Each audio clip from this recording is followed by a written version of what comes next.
Your SQL query runs, but the numbers look completely wrong. In this video, we will fix 12 common SQL join bugs using real broken examples, so you can understand exactly what went wrong and how to prevent it. We will start with 2 join mistakes that can either hide valid records or multiply your result set. Watch the output closely, because these bugs often return data that looks believable at first glance.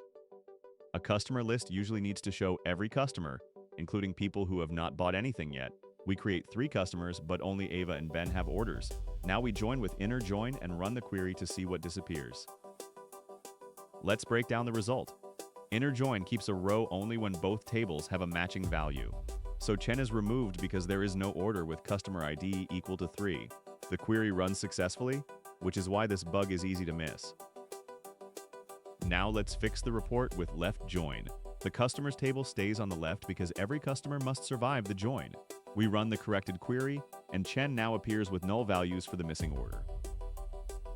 Now let's show the best practice, because it makes join choices much safer. Start from the table whose rows are required in the final report, then use left join whenever the related record may be absent. Use inner join only when missing related data should remove the row on purpose.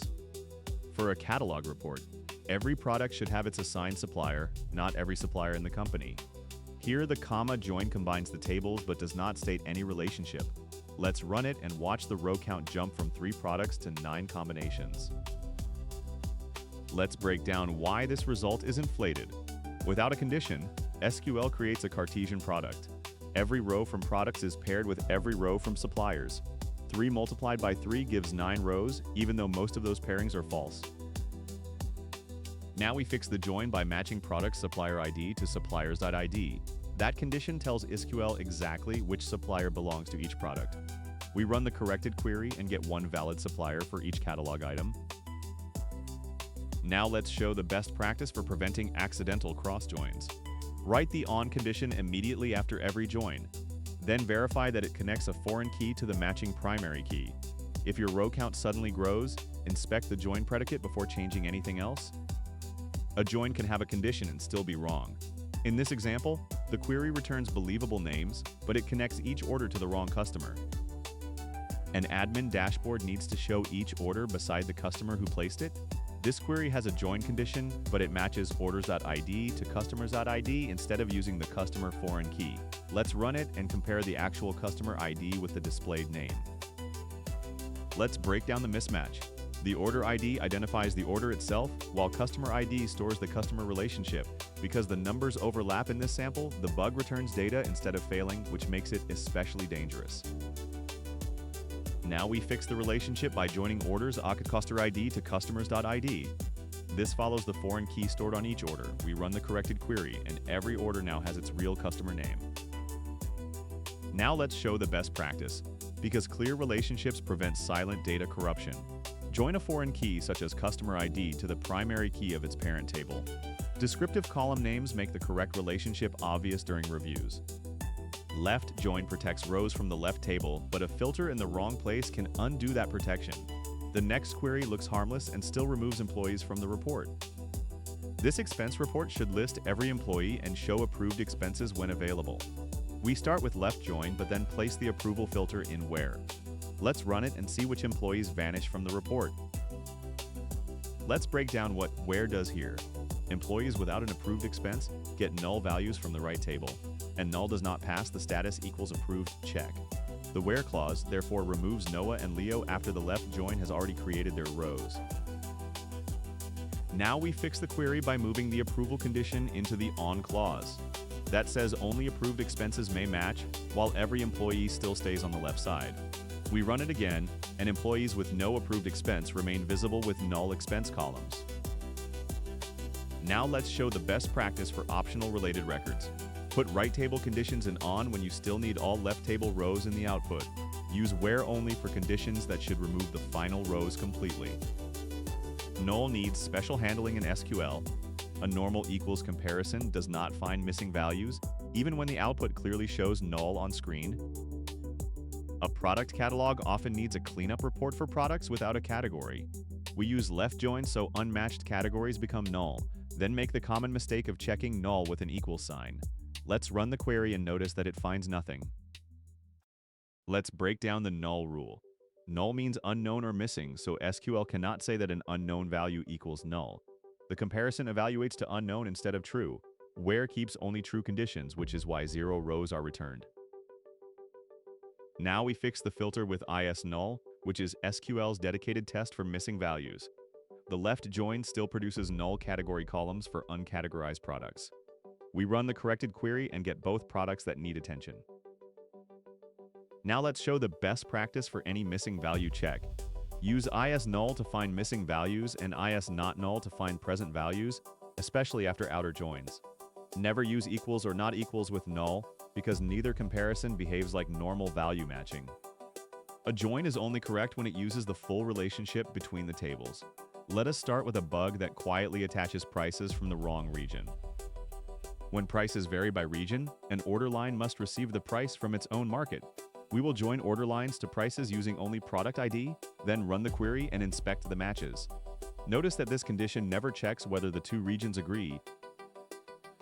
Let us break down why this happens. Product 10 exists in both regions, so each order line for product 10 finds two price rows.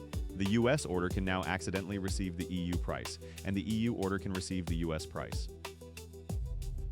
Now fix the relationship by adding region code to the join condition. We are matching both parts of the price key, then running the corrected query. Each order line now has exactly one valid regional price. Now let us show the best practice. Inspect the declared key before writing the join.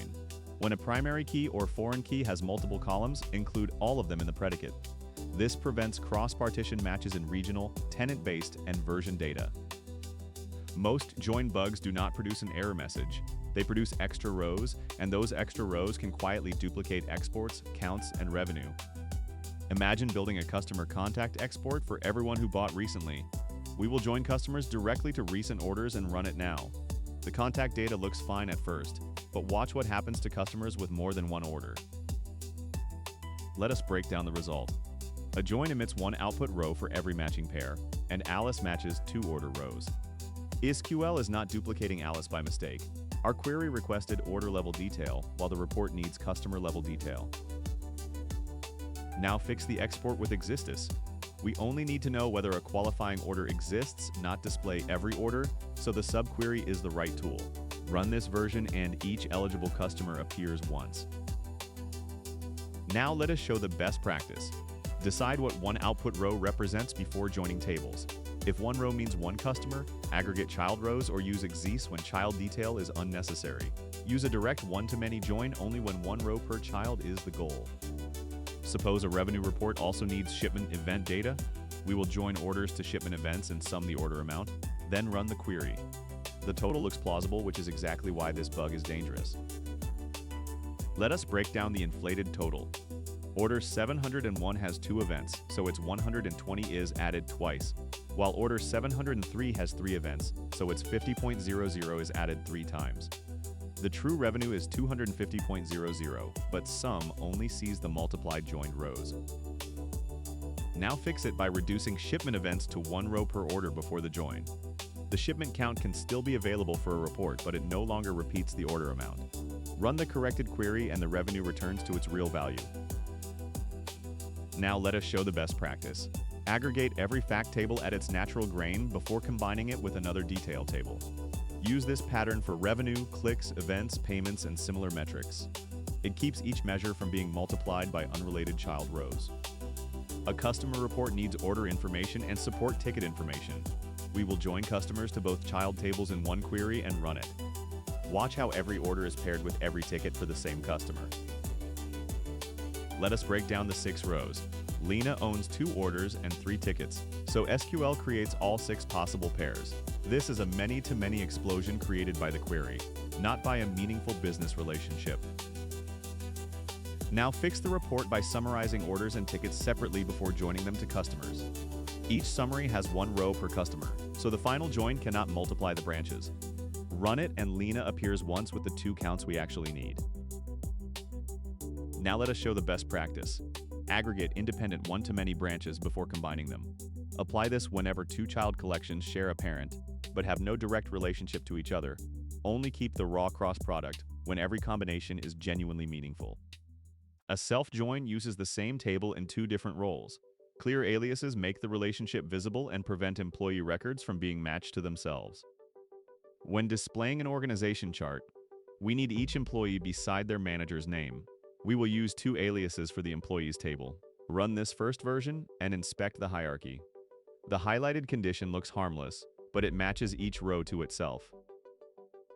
Let us break down why every name repeats.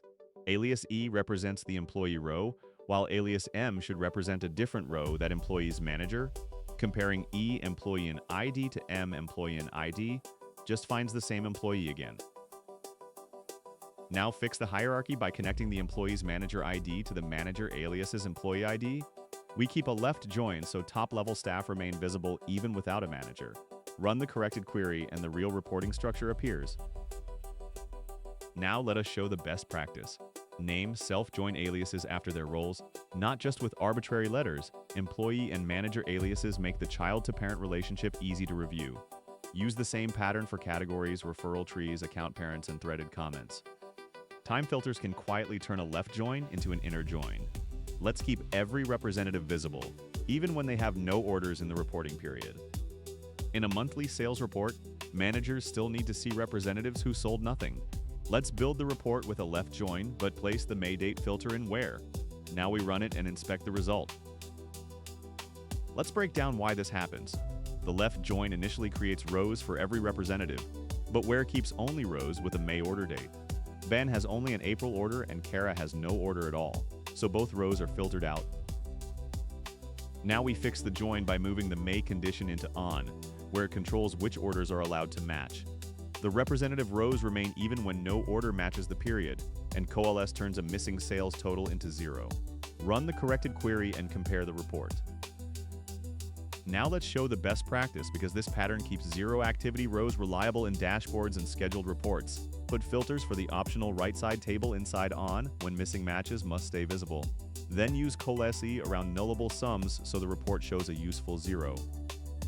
Distinct can make duplicate rows look harmless while the join still produces the wrong business metrics.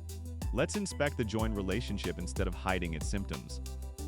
When reporting active subscriptions, it is tempting to add diacritic as soon as duplicate rows appear. Here, the plan join uses only the account ID, so each Acme subscription matches both Acme plans. We add diacritic, run the report, and see that the rows look cleaner even though the metrics are wrong. Let's break down the mismatch. Acme really has 2 active subscriptions worth $108. But the incomplete join creates 4 intermediate rows. Diacritic removes repeated rows from the final display, while the window count and sum still use the inflated join set. Now we fix the source of the duplicates instead of masking them. The plan join matches both the subscription plan ID and its account, so each subscription has exactly one plan row. We can aggregate normally without diacritic, then run the repaired report.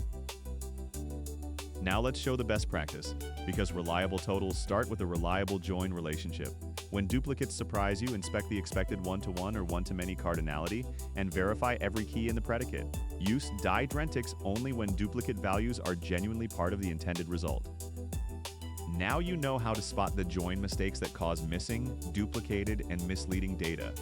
If this helped, like the video, subscribe to Dev Level Up, and comment with the SQL bug you want us to break down next.